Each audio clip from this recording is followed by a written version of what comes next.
ગીરની ધરતી એટલે કેસર કેરી અને શેરડીનો ગઢ, પણ અત્યારે ગીરની મીઠાશ ગણાતી શેરડી ખેડૂતો માટે કડવી સાબિત થઈ રહી છે. તો ગીર સોમનાથની તાલાલા સુગર ફેક્ટરીમાં શેરડી કટિંગમાં થઈ રહેલા વિલંબને કારણે જગતનો તાત રસ્તા પર ઉતરવા મજબૂર બન્યો છે. ત્યારે શું છે સમગ્ર પરિસ્થિતિ, જોઈ અહેવાલમાં. નમસ્કાર દર્શક મિત્રો, BS19 ન્યૂઝમાં આપની સાથે હું છું નેહા પટેલ.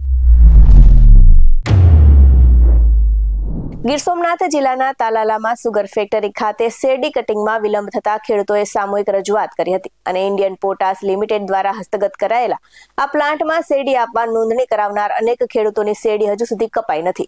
તો ખેડૂતોએ આ બાબતે રજૂઆત કરી હતી અને છેલ્લા 2 મહિનાથી શેરડીના પાકનું કટિંગ ન થતા હાલ શેરડી સુકાઈ રહી છે અને ખેડૂતોનું કહેવું છે કે વારંવાર રજૂઆત કરવા છતાં માત્ર 2 દિવસના વાયદા આપવામાં આવે છે, પરંતુ શેરડી કટિંગ માટે મજૂરોની ટુકડીઓ કે હાર્વેસ્ટર મશીનો મૂકવામાં આવતા નથી. તો આના કારણે ખેડૂતોનો પાક બગડી રહ્યો છે અને ઉનાળુ પાકના વાવેતર માટે પણ સમય મોડો થઈ રહ્યો છે.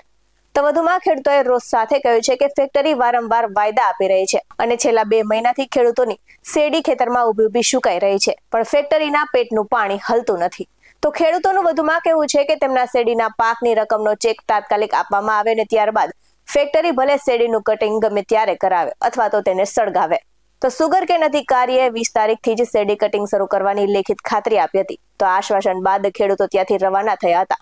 જોકે ખેડૂતોએ ચીમકી ઉચ્ચારી છે કે જો 20 તારીખથી કટિંગ શરૂ નહીં થાય તો જિલ્લા કલેક્ટરને આવેદનપત્ર આપીને શેરડીના પાકના વળતરની માંગ કરવામાં આવશે. ત્યારે સમગ્ર વિગતે સાંભળે ખેડૂતની વ્યથા. નામ સંગ્રામભાઈ દેવદત્તભાઈ બારણ ઉમરી. ગામ કયું દાદા? ઉમરી. શેરડીની રજૂઆત સાહેબને કહી હતી, સાહેબને કે આજ આવે કાલ આવે, આજ આવે કાલ આવે, કેટલા રીતે બળાવે જવાબ પર આપતા નથી. એટલે અમારે હવે શું કરો, હવે ટીકડા ખાવાનો અમારો સમય આવી ગયો. ત્યાં ફેક્ટરી કોઈ જવાબ જ દેતી નથી. અહીંયા આવીએ તો સાહેબ તે હિન્દીમાં બોલે તો અમે શું સમજીએ? એની વાતમાં એ હાકી જાય, હવે આજ આવે કાલે આવે, આજ આવે, અમને તો ધક્કા ખવડાવે કરે. એટલે અમારે તો હવે આની કોઈ પણ ભરપૂર કરે ને કે અમે ટીકડા ખાઈને મરી જવાનું ઈચ્છા કરવાની નથી, આધાર જ નથી. આ સાથે જ વધુ વિગતે સાંભળીએ કિસાન ક્રાંતિ ટ્રસ્ટના પ્રમુખની પ્રતિક્રિયા. આવડા જયસિંહ મસરીભાઈ, ગામ ખંડેરી, કિસાન ક્રાંતિ ટ્રસ્ટ પ્રમુખ, Gir Somnath. Indian potash limited આ સુગર ફેક્ટરી આવેલા છે ખેડૂતો. અમારી શેરડી જે પડતર પડી, મતલબ એને જે નોંધણી કરેલ હતી એના બદલામાં આની પહેલા અમે 13 તારીખે આવ્યા હતા, એની પહેલા 10 દિવસ પહેલા ખેડૂતો રજૂઆત કરવા આવ્યા હતા. આ 10 તારીખે એક નોટિસ મળેલી છે. નોટિસમાં એવું ઉલ્લેખ છે કે અમારી પાસે શેરડી નથી અને જેથી આમાં તમે અમને સપોર્ટ આપો તો અમે શેરડી તમારી જે પડી એમાં માણસો અને મશીન દ્વારા કટાઈ કરીશું. પહેલા તો સૌપ્રથમ એની લખવાની પહેલા તો આ ટાઈપિંગ કર્યું એમાંય ભૂલ છે અને એને એવું કેવું જોઈએ. અત્યારે અમે રજૂઆત કરી તો એને વારંવાર એવું જ કીધું કે ભાઈ મશીન આવે છે 2 દિવસમાં. હિન્દીમાં સર બોલે છે એટલે અમુક ખેડૂતોને તકલીફ થાય છે એમાં, મતલબ સમજાય નહીં. એટલે એ લોકો વારંવાર એવું કહે છે કે ભાઈ અમે 2-4 દિવસમાં મશીનની વ્યવસ્થા કરી લઈએ અને શેરડી તમારી કાપી લેવું. શેરડી ક્યારે કાપી લેવી? અટાણ હુકાવા આવી શેરડી. જયારે નોંધણી કરવા આવ્યા હતા ત્યારે કીધું તું મજૂર અને મશીન બંને આવશે અને વહેલી તકે ખેડૂતોને ફાયદો થાય એ રીતે કરશું આપણે. પણ અત્યારે કાં અમારી એવી માંગણી છે, અત્યારે જે શેરડી છે એને જે ભાવમાં દેવી હોય એ ભાવમાં ફેક્ટરી દઈ દે અમને એનું મુઆવજો આપી દે. બધી એમ અમને 3028 રૂપિયા ગણીને અત્યારે ગણી દે અથવા ચેક આપી દે. બાકી અમે સોમ મંગળમાં કલેક્ટર સાહેબને રૂબરૂ રજૂઆત કરવાની છે.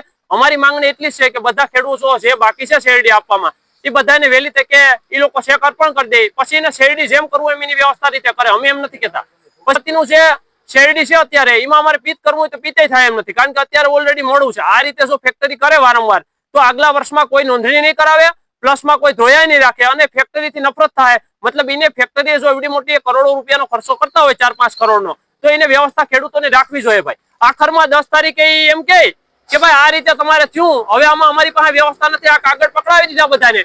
તો ગરીબ ખેડૂત 10 વીઘામાં 7 વીઘા શેરડી વાવી ગયેલો હોય તો એના છોકરાને કેમ ભણાવે, એનું ઘર કેમ હાકે ભાઈ? તમારે પેલા તો લાલચ નથી આપવી, પેલા લાલચ આપી દીધી. આ તો કેવું થયું ભાઈ? ગુજરાતીમાં કહેવત છે, વાયુમાં ઉતારે વરદ કાપ્યા. હવે ખેડૂતોને કોઈ ઓપ્શન નથી આનાથી ભાઈ. અહીંયા આવીને કાયમ રંડોળો પીટી જાય કે ભાઈ તમે લઈ લો લઈ લો. આ તો ખેડૂતોને પોતાની શેરડી દેવા માટે આની મેરે ભીખ માંગવી પડે એવો સમય આવ્યો એમ. મતલબ નકર કહી દેવું જોઈએ કે ભાઈ 2-4 કરોડ રૂપિયાનો ખર્ચો થાય તો ખેડૂતને તો ચૂકવી દેવા જોઈએ અને ખેડૂત પર રાજીપોનો રેડ થાય એવી વ્યવસ્થા કરતા નથી. અને એમ કે 2 દિવસ મશીન આવી જાય, મશીન આવી જાય. હવે અમે રાહ જોઈને બેઠા. બાકી સોમંગળમાં કલેક્ટર સાહેબને રૂબરૂ આવેદનપત્ર આપી અને અમારી માંગણી કરશું કે ભાઈ આને અમને મુઆવજો આપી દો. શેરડી હરગાવી દેવી તો ભલે હરગાવી દે, બાકી અમે હરગાવવા તૈયાર છે. અમને અમારા પૈસા આપી દે શેરડીને 3000 રૂપિયા લેખે, એટલે અમે છૂટા એમ. બધા આવી માંગણી સાથે અમારી આ રજૂઆત છે.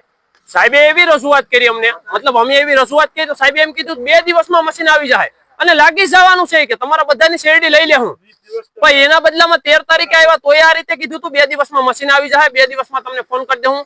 આ પંડવાવાળા એક ભાઈ છે એની ત્યાં હેરડી હુકાઈ ગઈ તો એના ખેતરમાં મશીની કે લગાડવાનું છે પેલું આપણે તમે તમારે કટાઈ કરી લેવું આજે એમ કે 2 દિવસમાં હવે આજનું 2 દિવસ કેટલા મહિના પછી થાય એ અમને ખ્યાલ નથી આપ મીડિયાના માધ્યમ દ્વારા હું કહેવામાં આવું છું કે અમને વહેલી તકે આપ પણ અમારો પ્રચાર કરો સત્યની લડાઈ છે ભાઈ આમાં કોઈ ખોટો પ્રચાર કરવાની વાત નથી પણ અમને અમારી માંગણી એક જ છે કે અમને આમનું વળતર મળી જવું જોઈએ હેરડી ભલે હુકાઈ જાય કે મરી જાય એનો પ્રશ્ન છે અમારે નથી જોવાનું છે આવા જ વધુ અહેવાલ સાથે ફરી મળતા રહીશું તમે અમારી યુટ્યુબ ચેનલને સબસ્ક્રાઇબ કરવાનું અને અમને ફેસબુક અને ઇન્સ્ટાગ્રામ પર ફોલો કરવાનું ભૂલશો નહીં બાકી નવી અપડેટ્સ મેળવવા માટે આપ જોતા રહો BS9 TV ન્યૂઝ નમસ્કાર